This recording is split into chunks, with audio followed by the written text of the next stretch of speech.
Get ready because we're about to be inundated with billions, that's right, billions with a B, of those impending cicadas.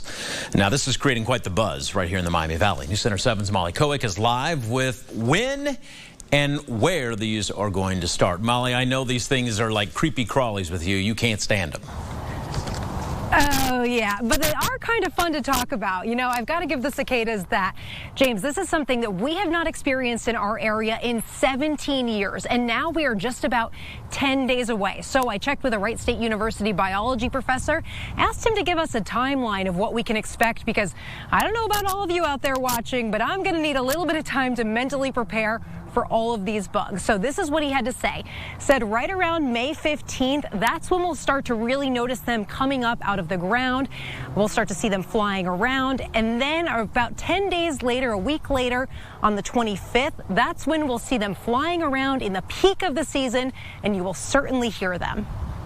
The males are the ones that do all the singing. Okay, so what you're hearing are males making mating calls generally. The high-pitched, whirring, whining sounds that can reach 100 decibels are all males trying to attract mates, okay?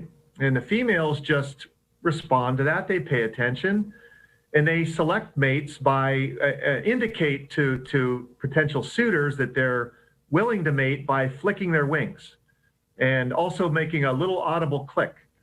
And that indicates that they're willing to mate, and then the males will mate.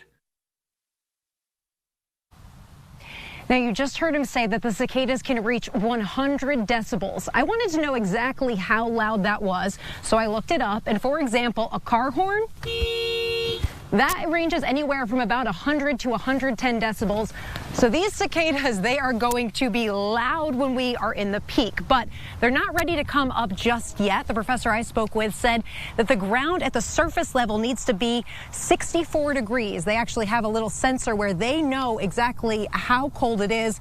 Right now, you can see the ground temperature here outside of our station is at 54 degrees. I was checking around in some other areas before, and it got up to 57, but we are still a little ways away from when we will actually be seeing all of those cicadas.